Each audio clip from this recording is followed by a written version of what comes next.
Hello everyone. Jammu Kashmir सरकार की बात करेंगे। इन्होंने ब्लैक लिस्ट कर दी एक प्राइवेट कंपनी जिसका नाम आपके सामने स्क्रीन में है, और उसके मेन ओनर की अगर हम बात करेंगे, इसका मतलब कि कोई भी रिक्रूटमेंट का काम होगा जम्मू कश्मीर में वो उसमें पार्टिसिपेट नहीं कर पाएंगे। उन्हें पूरी तरीके से बैन कर दिया गया है।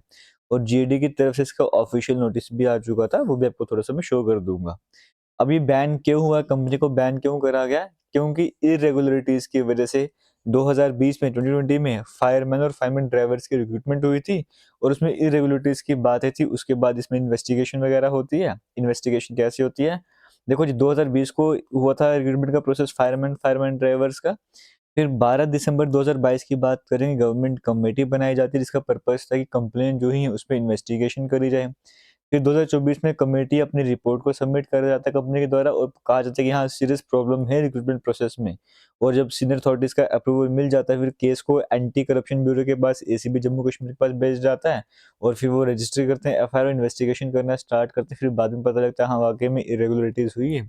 और अब फिलहाल जो ऑर्डर आपके सामने आया, आपको देखने को मिला, जेडी की ऑफिशियल वेबसाइट में भी है। वहाँ पर क्लियरली इस एजेंसी को, इस कंपनी को और इसके जो मालिक हैं, ऑनर हैं, उनको जो पूरी तरीके से बैन कर दिया गया है।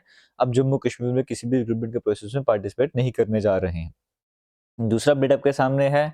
यहाँ पर फिर से एक बार अगर सईद रौला की बात करेंगे। इन्होंने फिर से सरकार पर, मतलब सरकार के अगेंस्ट इन्होंने बात करी है। इनको, हालांकि वो पॉलिटिक्स थी उस पर मैं नहीं जानना चाहूंगा, बट जो यूथ की बात करेंगे, जैसे इन्होंने रिजर्वेशन के बारे में बात की कि रिजर्वेशन की जब हम बात करते हैं, स्टूडेंट्स ओवर एज हो रहे हैं, अपॉर्चुनिटीज लॉस्ट हो रही है, तो रिजर्वेशन पर क्यों नहीं इस पर काम किया जा रहा है? साल बीत रहे हैं, जब बच्चों का टाइम वेस्ट हो रहा है, वो टाइम उन्हें वापस कौन ला कर देगा? वो अपॉर्चुनिटीज उन्हें वापस कौन ला कर देगा?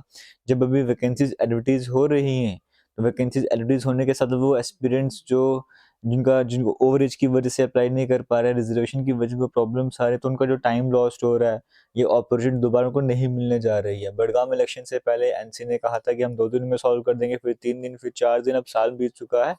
और उन्हें फिर से एक बार वार्निंग दी गई कि इस इशू को रिजॉल्व नहीं करेगा 1 महीने के अंदर अंदर, तो मैं दोबारा से उन सभी स्टूडेंट्स के साथ बैठूंगा, जैसे कि स्ट्राइक की बात कर लास्ट टाइम भी हुआ था। और इस बार 1 दिन का नहीं होगा, वो 7 दिनों का रहने वाला है। एक कल परसों को मैंने बताया, उन्होंने फिर से ये स्टेटमेंट दिया। और एनसी के जो भी मैनिफेस्टो में बातें की थी वो बताते, उन्होंने ये भी कहा कि जॉब्स कहाँ पर हैं, वैकेंसीज कहाँ पर है, रिजर्वेशन के इशू को क्या हुआ।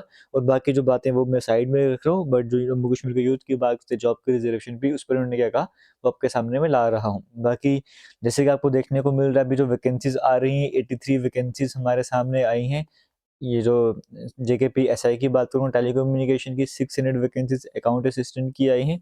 एमटीएस की वैकेंसीज अभी तक देखने को नहीं मिली हैं, और भी कई सारी वैकेंसीज जेकेएसएसबी को रेफर हुई, वो अभी तक देखने को नहीं मिल रही। एक नंबर आना चाहिए कम से कम जिसमें हजारों के हिसाब से वैकेंसीज आए, 3000 4000 वैकेंसीज एमटीएस की आ जाए, इस तरह का नंबर चाहिए एस्पिरेंट्स को। अब उस नंबर की डिमांड करी जा रही है। 80 वैकेंसीज, 50 वैकेंसीज करके इस तरह से वैकेंसीज नहीं आनी चाहिए। अगर वैकेंसीज जेकेएसएसबी के पास हो ही ना तो अलग बात है, जब उनके पास वैकेंसीज हैं तो उन्हें एडवर्टीज भी करना चाहिए। तो all the best, thank you, जय हिंद।